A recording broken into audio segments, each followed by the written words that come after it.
Okay, so here we are about to start Liberia, Descent into Hell. Went over the intro. Remember though, this is, like many of my things, a first look at the game. So we're going to start off with the Rebel Player Random Events phase. See what ends up coming up. So 11 to 66 die rolls, and I'm going to have to pull different dice because these are only one color. But for now, 41. Ignu issues Liberty dollars. If the Ignu is not on the map, it's a no event. Okay, well that's simple enough. We'll find out what that is if it comes up again. Okay. Peace talks and factions marker. And it's a 1 to 4 to advance it. It does not go forward. Which makes sense, there's no war, right? The Ekmog Force Commander. You know, I don't have an Ekmog Force Commander on the board yet. Should I?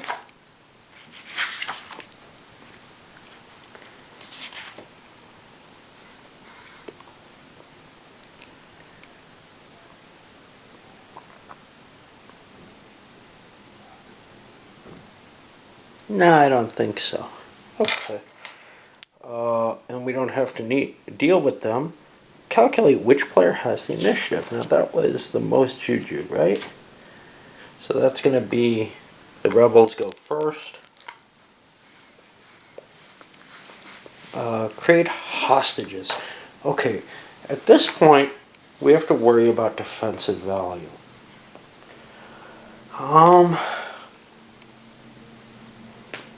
I'll tell you this much. The government is a little worried about hostages and about defending a couple of their spaces. There's some big stacks of rebels that are going to run into them, and they're very worried about it. So they're going to open up with a bid of $1 on hostages. I'm going to kind of roll through and make some decisions as to the bidding here. But let's see.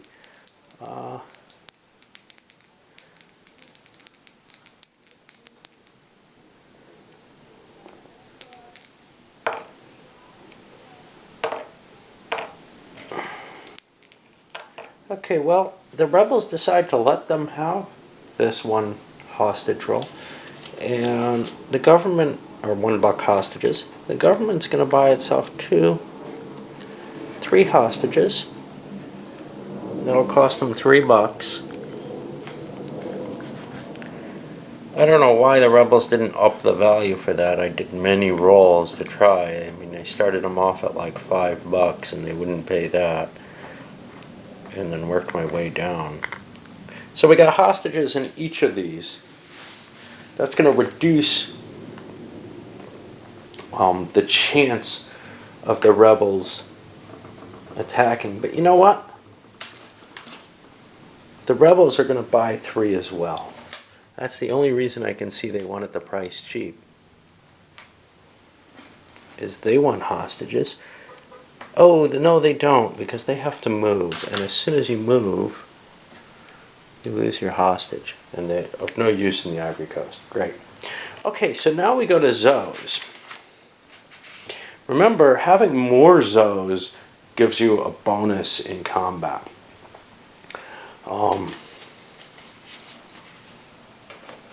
Of what? One die roll or 1 per Zoe? I don't remember. I know that there was no reason really to have more than 1 hostage per space. But the Zoes, I think,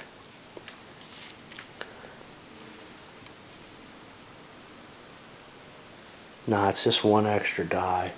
Okay, well, how much are these worth? And you bid in juju for these. Government doesn't have a whole lot of juju, but they certainly would like to pick up 4 of these. The rebels get to open up the bidding though.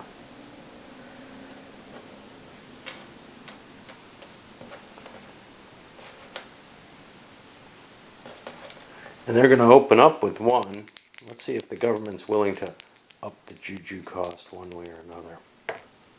The government is Government goes to 2. Rebels go to 3. And the government's going to stop at 3. Now the rebels want...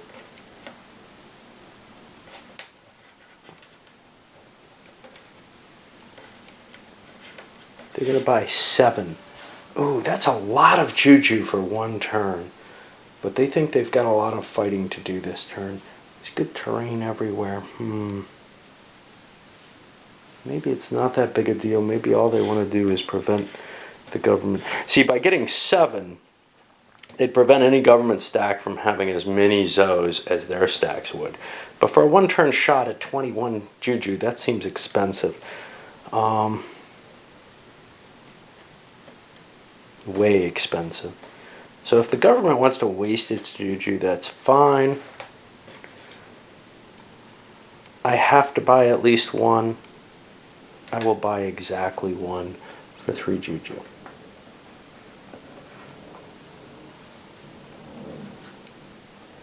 Because I want to keep the juju higher.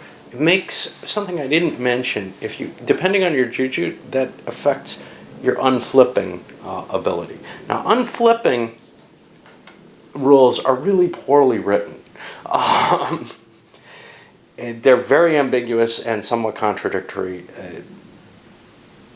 Let me go over what those are because I didn't actually speak to them at all. The way they work is, if I can find it, well, the way they're described, you unflip all your units as long as they're in supply, no matter what. But if they're out of supply, you roll a 1 through 4. And then there's rules following that have to do with juju. If you have high juju, you automatically unflip no matter if out of supply. Okay. That sounds pretty clear so far. I'm happy. The next one's medium juju. And it says here, a player's units unflip on a roll of 1 through 5. On a 6th, the unit remains unflipped. Okay, so this is the average case, and in either case, it kind of runs contrary to the base rule. The base rule says you automatically unflip, and you unflip on a 1 through 4 if you're out of supply. I don't know which this is. I'm going to say it's if you're out of supply, medium juju lets you unflip on a 1 through 4. Low juju finally goes on, it degrades the abilities of a player's out-of-supply units to unflip. His in-supply units only unflip on a 1 through 4. What the hell? I mean, the combination of these makes no sense to me. So, I'm going to just make it that their out-of-supply units go 1 through 4 on a low juju, 1 through 5 on a medium. It makes the game more active because being out of supply then doesn't affect you that much unless you're fighting. And I think that's enough of an effect. But it is very disturbing the way this is written. It's not at all clear what they intended for it. Anyway, let's go back to the juju and the Zos. Do the government want to buy any? They can buy tons of these. And they know the rebels only bought 1. Unfortunately, if they spend a lot of juju, they're putting themselves closer to that 0 realm or the low realm. And that seems dangerous. I think they're going to pass entirely and take the 1 die hit against the 1 big unit that's probably going to attack them, but they don't know where. Okay. So now we go onward. Gondor status, there isn't any. Influence donors. Now this is going to be kind of tough. And I don't know quite how to handle this within the, this is gonna suck. I don't think I can do this on the vid. Basically, there's no ordering assumed in this, so I don't know what's going to happen. I guess the rebel, since he's the first player, he has the initiative, will get to choose one, and then they both bid on it or something, whether or not they're going to act on it. There's no real definition of how this is to be mechanically handled in terms of integrating the two. So I'll come back and describe what happened after I do the donor purchases. But let's stop and look at one in particular. The way I'm going to try handling this. Again, it's not really well covered in the rules. I'm going to have the rebels play with drugs. The way they want to do this, well, they got to pay 2 juju right off the bat. And now they get to decide how many dice they want to roll. Remember, they're looking for, I believe it's 5s or 6s to move things.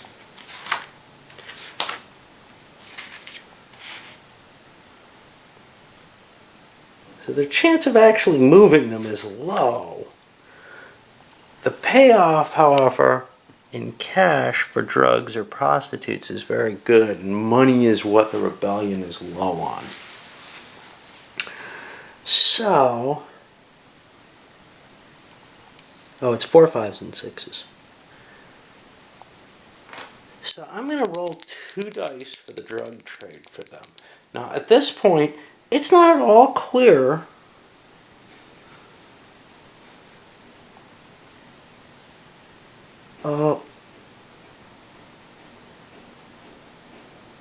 what the other player has to do in order to affect this.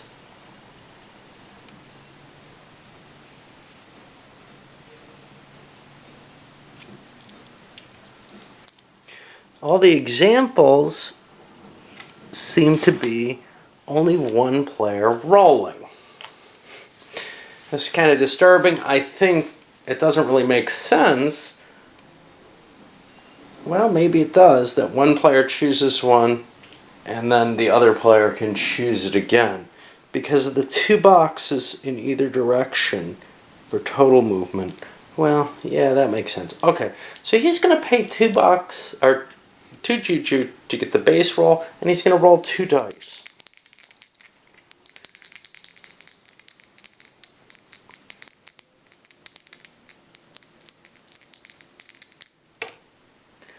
So he pays 9 juju total for the drugs.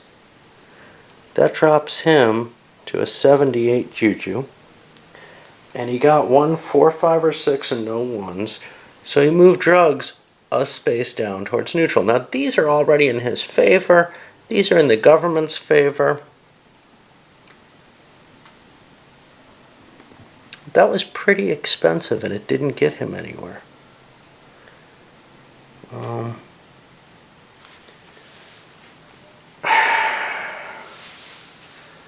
I don't think he really wants to spend a lot of juju on trying to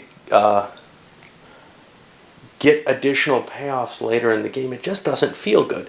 So the only thing that was bought this turn is the drugs. The government looks and says, I'm not spending juju on this. The only thing that I would be interested in doing is reducing what the rebels can get.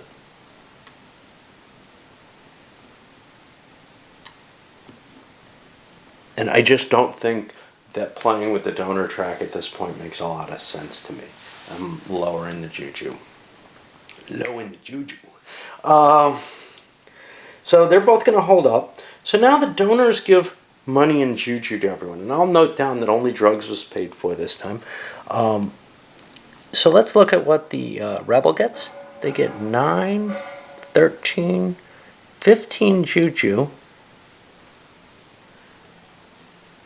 80, 93, that puts them back up. And that's the thing, you can't go over 100, so it's not really harmful for them to have spent some. And 10, 13, 16 bucks, which is what they really want here. Because they've got lots of juju. These guys are on the neutral space, but these guys are on the supporting government, so that's 4, 8, 12, 17 juju for the government, which brings them up a little bit. And money, 3, 4, 5, 6, 12 bucks for the government, which puts them up. And we'll see what the costs are, but right now I didn't want to drive juju too low. Okay, now we're going to go to the economic phase. And the only people who have money right now or who have internal sources of cash is the government. Now they're going to get a lot of money. I believe, let's look at what they have. They don't want to drive things into Gondor situation early on. So let's start looking at what we have, although they may kind of consider it here. So here we got one factory. Let's roll for it. It's an 8. I'm going to roll 1 die. I get a 5. That means I get $5. And you're going to see that I'm going to be reaching the 99 pretty soon. And I believe that's the track limit. So let's go down, see if we can find another one. Here's another one. Same thing, I'll roll 1 die. 3 more bucks. And up to here, 1 die.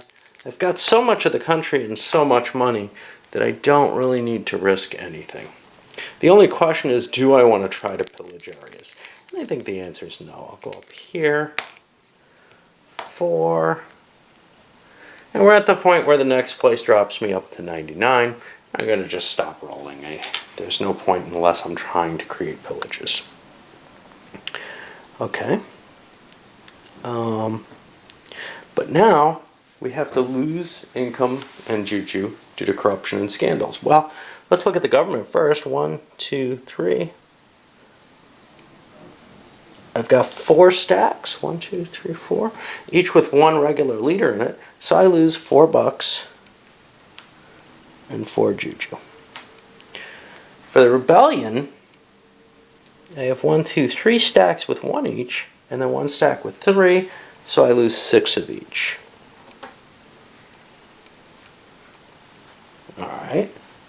And I'm not going to go into this kind of detail through the game. I'm just showing you the mechanics in play. Now I have to decide what I'm buying. Well, there's no leaders to buy. Both sides have all their leaders in play over here in the in-play set that they can grab. So, I guess the next option is to buy new fighters. And this is something that I think both sides actually want to do. The rebels go first. They're the first one. I'm going to take my time on this. Well, let's take a little look. The rebels are going first. They can buy whatever they like. They're the NPFL. So here's the deal. They can only take things that have their faction on it, and they're particularly worried about things that also have the AFL faction. So let's buy troops that both can have, like these Loma. Now, what are the costs?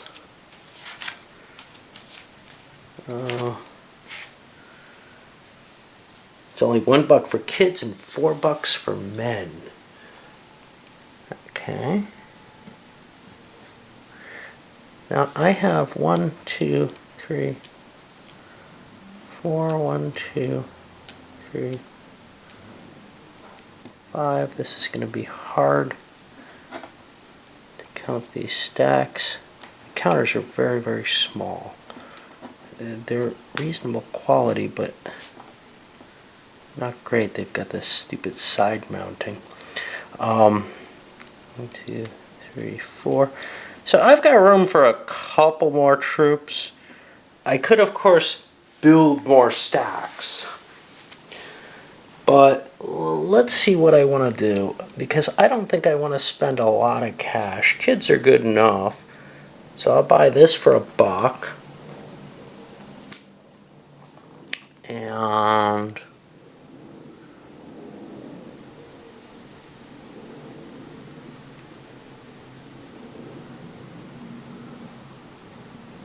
I'm not seeing a lot of other places where we have to fight together. So I'll buy one of these for $4, just to take a piece away that otherwise the government could buy. There aren't a lot of factions that we share. Now, these guys are all Loma, so normally I would only be able to build them in these triangle spaces. But I can build them in the refugee camps off board as well. And we'll give some to this stack and some to this stack.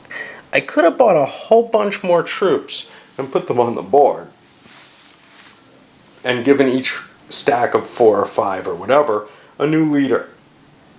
I don't really want to do that because I want to get a feel for the game before I start expending heavily. It could be you lose the game by expending too heavily. Of course, it could be you lose the game by expending too lightly. Now, what about the government? The government would like to create something like a barrier in these bad terrain spaces. There's forest and jungles in these 2 spaces. I have money. I would like to build some forces. Well, this one up here is X's and little stars. Let's see what we got. X's I can't build, and these things I can't build. So I could build Americo-Liberians over there. Let's see what we got over here at Yakan. That has check marks, and I can't build them either. So I'm stuck with nothing but Americo-Liberians for the entire, for the areas I want to build in. That's going to cost me, let's say I build 3 of them. I don't want to build the vets. At $4 each, that's going to cost me $12, which puts me down to here. And I'll take a good defensive leader, like this Nimley fellow, and put him on the board here. Now I could put more leaders with that if I wanted. But leaders cost money for maintenance. Once they're on the board, they're kind of annoying to remove. So I'm just going to do that and place those there. I figure my big stack will give me a little more power here, and I'm willing to concede, you know, one area to the rebels to kind of consolidate it. And I don't have the force to stop them everywhere. Of course, the rebels could have built up in these areas and started new factions and infiltrated areas that I'm not in. They didn't do that yet, and they probably should have. Okay, and now we're going to go to the pulses. I want to take a break, and this is a good time because I'm almost out of video to load this one up. But we'll take a look at how the actual movement in combat is going to work out and what happens.